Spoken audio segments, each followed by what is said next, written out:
important that you also leave those digital assets access to them somewhere as well. I've even seen cases where the spouse didn't know where and how to pay certain bills. Like they never handled the checking and the bill paying. And that's a real scramble and extra layer of stress.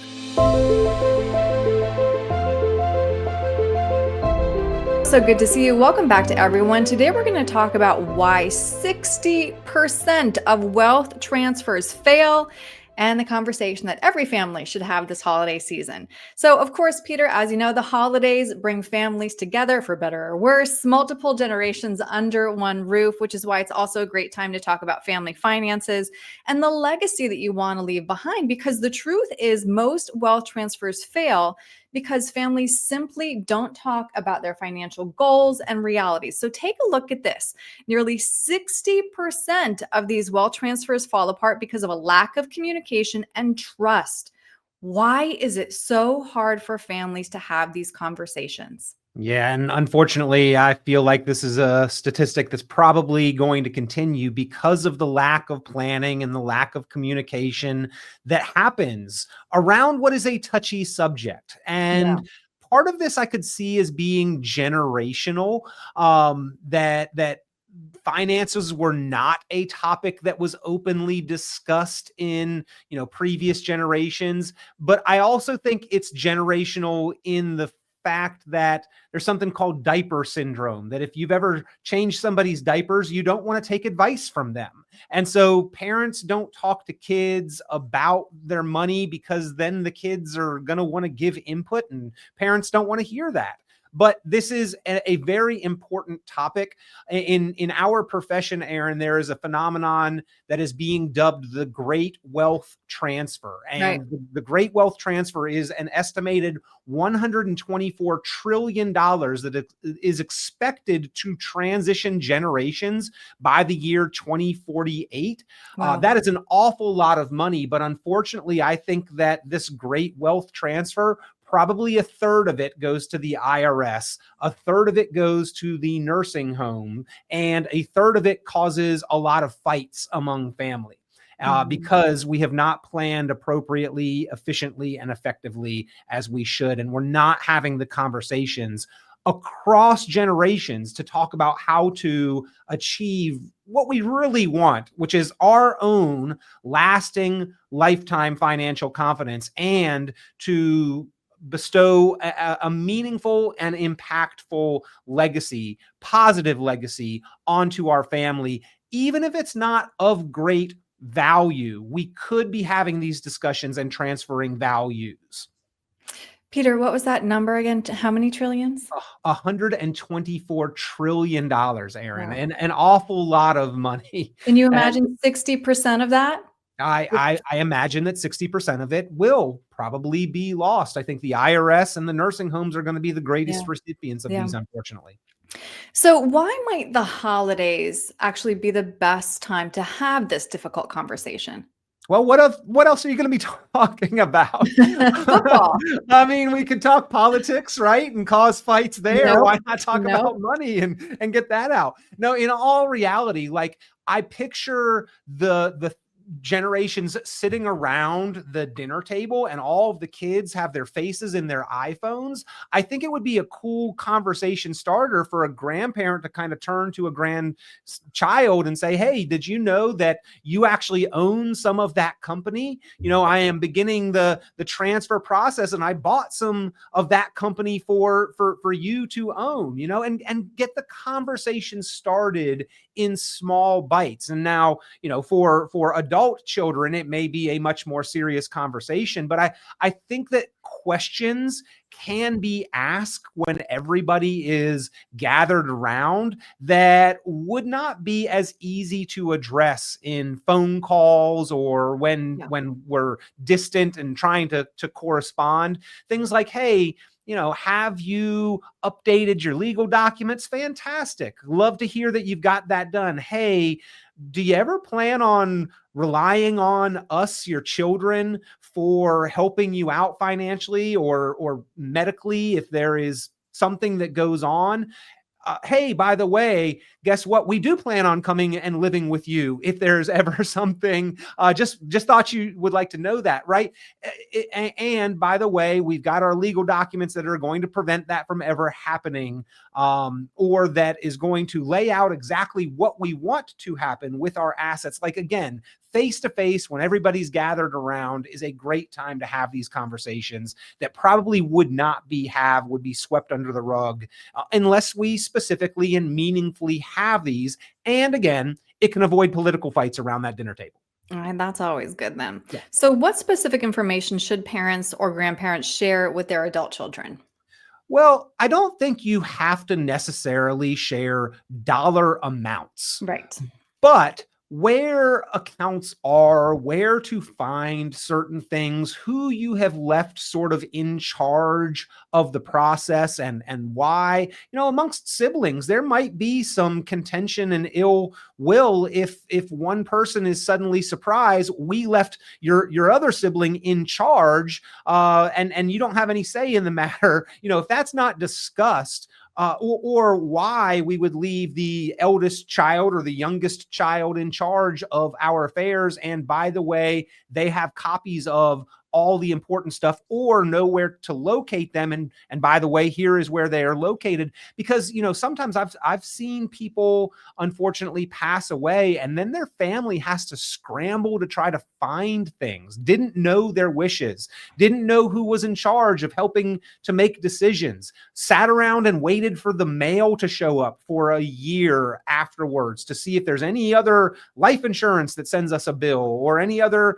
financial account out there that's going to send us a statement. Like, Wow. having all of those things centralized, and don't leave a book of all your passwords or anything anywhere, but someplace where people can have access to those things. And by the way, in this digital world that we live in, it is important that you also leave those digital assets, access to them somewhere as well. I've even seen cases where the spouse didn't know where and how to pay certain bills. Like, they Right. never handled the checking Yeah. and the bill paying. And that's a real scramble Right. and extra layer of stress at the worst time. So talk about these things at the best time, so we are prepared, and there's much, much less stress.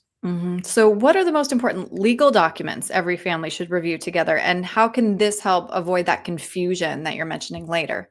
Yeah, well, in the state of North Carolina, there's kind of an essential pack of a will, a power of attorney, a medical directive, and a healthcare release that Yeah. every mature, responsible adult over the age of 18, like starting to have this conversation at the age of 18, is important. Everyone should have those things put together, because guess what, parents, like, you might not be the one that gets to make decisions for your child's behalf, on your child's behalf, if they don't have these things put together and have elected you to have that authority.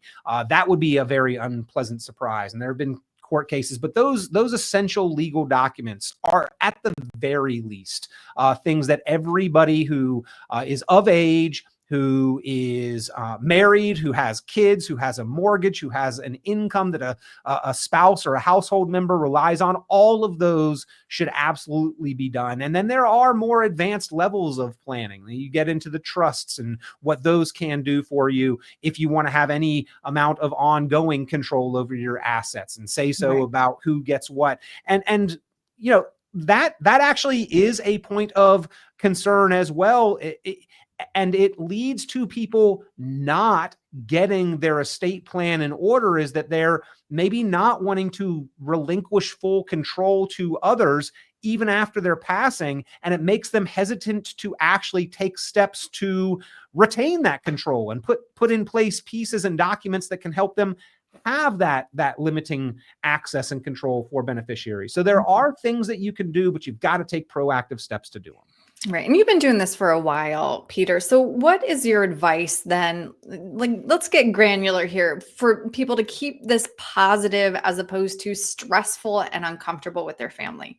Well, I mean, I think that you do have to have a sense of respect for privacy, but you Yeah. also have to have empathy for those family members. They may be of a different mindset about their money and finances. And again, certain people want to keep that very close to the vest. But I think that if you start those conversations small, you can grow and build on them. And it kind of has this like snowball effect over time that, hey, we're actually moving. We actually have momentum. We're making forward progress here now, even when it started off very small. So have those as an ongoing conversation. And again, it does not have to be about dollars and cents necessarily. You do not have to disclose where every financial account is and how much it holds, but you should have conversations about the values that helped you build them and that you would like to transfer to others, because that is part of your estate as well. Not just the value of the accounts, but the values that helped you build them and what you hold important about them. That should be transferred to your loved ones as well. And that is not something that happens overnight, suddenly the day or the week after you pass away and somebody's inheriting your assets. That happens with small conversations over a lifetime. Right. It's kind of like the sex talk, quite frankly, Erin, is that like, you don't have it all at once and just blurt it out and lay it out there with kids. It is a ongoing conversation, or about how to handle peer pressure or things like that, right? Is that these are where examples come up in life, or where you can find examples, you discuss those, and that helps to build the foundation. And I think that this is much the same kind of conversation. Yeah, always coming from a place of love. Well said. And at Richon Planning, it's a conversation that we try to also instill generationally as well. We oftentimes invite in kids and relatives that may be impacted by your finances into the conversation. We love to have multi-generational relationships with our clients, because we can help facilitate this transfer of value and values for families. Right. And beyond that, sometimes it helps to even have an arbiter in the room, somebody who's not emotionally tied to what's going on, but can kind of just lay it out. That's a really good point, Peter. So if somebody would like you to be a part of that process, just to help to get the ball rolling, again, it's an ongoing conversation. What's the best way to reach you? Well, give us a call. We love to have these conversations and feel that they are very important, especially when you look at that great wealth transfer and the fact that 60% of legacies and estates do not happen as intended. Reach out to us and we can help to make sure that you are not part of that 60%, that your estate does transfer the way that you would like. And nobody, again, wants to face this conversation. I get it, but it is important that you do. So give us a call, 919-300-5886, 919-300-5886. I think the most important part of this, Erin, is that people have a plan. Right. And then they can share that plan with others. But that is why legacy is one of the critical 5 pillars that goes into the optimized retirement plan that we put together for our clients, and that we double check on, right? This is not only an ongoing conversation, but an ongoing process. As your life changes, the plan changes along with it and needs to evolve as well. So again, if you'd like that optimized retirement plan to put that together, or to double check on your current plan, give us a call at Richon Planning, 919-300-5886, 919-300-5886. That is a complimentary, courtesy, free of charge service in putting that together or double checking your current plan. You can also, always find us online on Google, on our website, RichonPlanning.com, RichonPlanning.com. It looks like RichonPlanning.com. Great. Peter, thank you. Such an important conversation. I hope you're having it around the holiday dinner table, folks. Thanks, Peter. Take care. Thank you.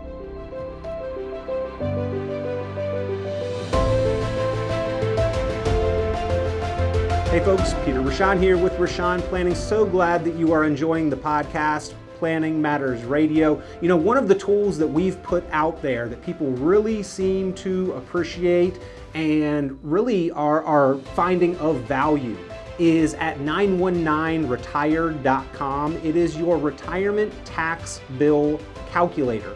If you've got any kind of retirement account, your tax deferred 401k or IRA, This is the website, this is the resource where you can go, you can plug in your own numbers, your information, you can slide the tool calculator up and down for your tax rate or your amount of savings and see what your tax bill is likely to be if you default and defer to the IRS's plan versus what you could potentially bring that tax bill down to. A lot of times it is a very significant savings. So if you have not yet, go to the website 919retired.com, run your numbers on the retirement tax bill calculator.